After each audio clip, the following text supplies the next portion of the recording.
ចាំអើយចាំយប់នឹងម្ដេចមិនឃើញស្រីចាំអើយចាំយប់នេះម្ដេចមិនឃើញស្រីចាំយូររួយអងជើងដៃចាំយូររួយអងជើងដៃមិនឃើញពីស្រីមកលេងរមុំ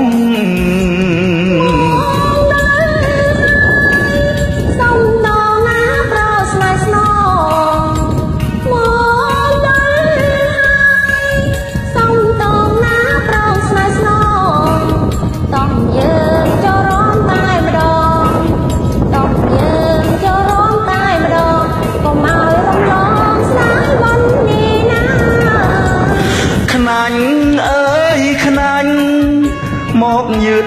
រវល់អ្វីខ្លាំងខ្នាញ់អើយខ្នាញ់មកយឺតរវល់អ្វីខ្លាំងឬព្រោះពុកម៉ែនៅផ្ទះឬព្រោះពុកម៉ែនៅផ្ទះហាមអូនយប់នាងមិនអោយមកទេ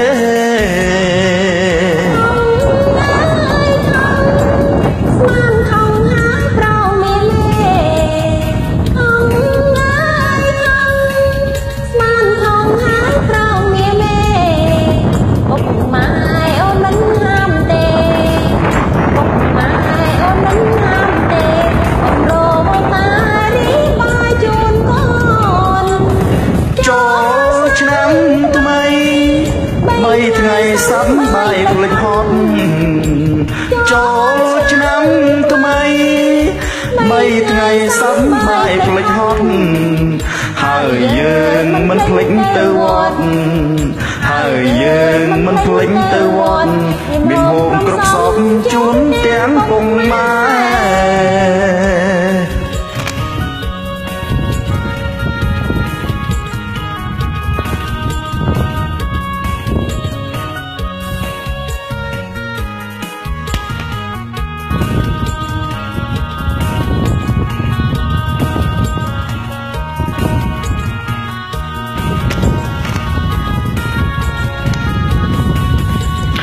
ខ្នាញ់អើយខ្នាញ់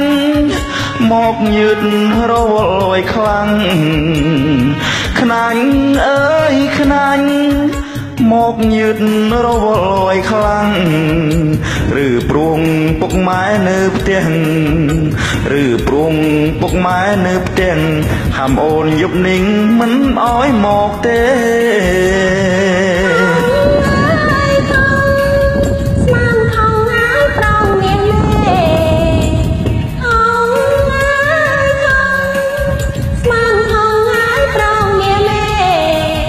ពុកម៉ែអូនមិនហាមទេពុកម៉ែអូនមិនហាមទេអូនរវល់តែរីបាយជូនកូនចូលឆ្នាំថ្មី3ថ្ងៃសប្បាយភ្លេចហត់អូឆ្នាំថ្មី3ថ្ងៃសប្បាយភ្លេចហត់ហើយយើងមិនភ្លេចទៅវត្តហើយយើងមិនភ្លេចទៅវត្តមានហូបគ្រប់សពជូនទាំងពុកម៉ែ